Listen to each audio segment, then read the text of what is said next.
નમસ્કાર મિત્રો, સ્વાગત છે તમારું અમારી યુટ્યુબ ચેનલ ગુરુ જ્ઞાનમાં.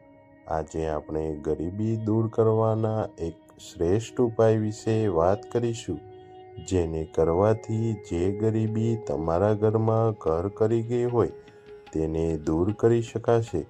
અને આ ઉપાય અજમાવ્યા પછી તમારા માટે અમે લાવ્યા છીએ. શાસ્ત્રો અને વાસ્તુશાસ્ત્રમાં એવી માન્યતા છે કે કેટલીક ચોક્કસ રીતો અને વસ્તુઓ ઉપયોગમાં લેતા તમે જીવનમાં સકારાત્મક ઉર્જા તેમજ ધન સંપત્તિ મેળવી શકો છો. આજે આપણે ખાસ વસ્તુ વિશે વાત કરીશું જે તમારું નસીબ બદલી શકે છે, અને એ વસ્તુ તમારા તકિયા નીચે મૂકવાથી તમારી નકારાત્મક ઉર્જા દૂર કરીને માતા લક્ષ્મીની કૃપા મેળવવામાં મદદ કરશે.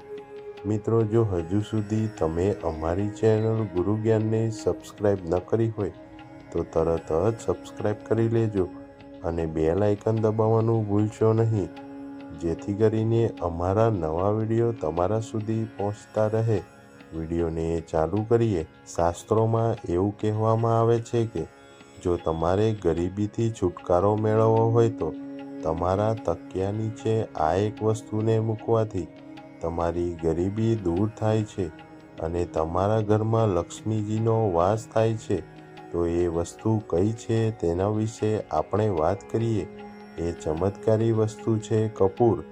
મિત્રો, કપૂરને રાત્રે તમારા તકિયા નીચે મૂકવાથી તમને કરોડપતિ બનતા કોઈ રોકી નહીં શકે. મિત્રો, હવે આપણે જાણીશું કે કપૂરને કઈ રીતે તમારા તકિયા નીચે મૂકવાનું છે.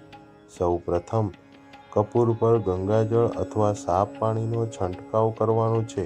આવું કરવાથી કપૂર પવિત્ર બની જશે. હવે તમારે કપૂરને હાથમાં લઈને લક્ષ્મીજીને પ્રાર્થના કરવાની છે અને 11 વાર લક્ષ્મીજીનો આ પાવરફુલ મંત્ર બોલવાનો છે.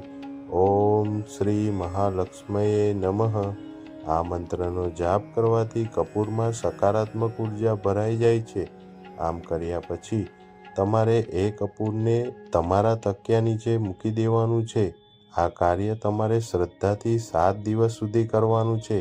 મિત્રો, કપૂર એ નકારાત્મક ઉર્જાને શોષી લે છે અને જીવનમાં ધન પ્રાપ્તિ માટે નવી તકો લાવે છે.